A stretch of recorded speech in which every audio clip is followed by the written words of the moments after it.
తెలంగాణ రాష్ట్ర మంత్రి అయినటువంటి కొండా సురేఖ తన అవగాహన రాహిత్యమో తను ఎప్పుడు ప్రచారంలో ఉండాలన్న ఆర్భాటమో తెలియదు, కానీ ఆమె ఏం మాట్లాడినా సంచలనం అవుతుంది. గత కొద్ది రోజుల క్రితం నటి సమంత విడాకులకు సంబంధించి విడాకులు తీసుకోవడానికి ప్రధాన కారణం కేటీఆర్ అంటూ సంచలన వ్యాఖ్యలు చేసి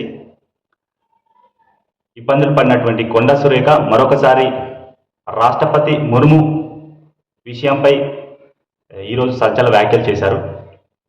ఈరోజు బీసీలకు 42% రిజర్వేషన్లు కల్పించాలని డిమాండ్ చేస్తూ సీఎం రేవంత్ రెడ్డి ఆధ్వర్యంలో జంతర్ మంతర్ వద్ద ఏర్పాటు చేసిన ధర్నాలో రాష్ట్ర మంత్రి కొండా సురేఖ మాట్లాడుతూ పార్లమెంటు ప్రారంభోత్సవానికి ద్రౌపది ముర్మును పిలవకపోవడానికి ప్రధాన కారణం తను వితంతువేనని, వితంతు అన్న కారణంతో తనను పార్లమెంటు ప్రారంభోత్సవానికి పిలవలేదని, తాను ఎస్సీ కులానికి చెందిన మహిళ కాబట్టి ఆ రామమందిర నిర్మాణానికి కూడా రాష్ట్రపతి ద్రౌపది ముర్మును ఆహ్వానించలేదని, బీజేపీ నాయకులకు నరనరన కులరక్తం ప్రవహిస్తుందని ఆమె సంచలన వ్యాఖ్యలు చేశారు.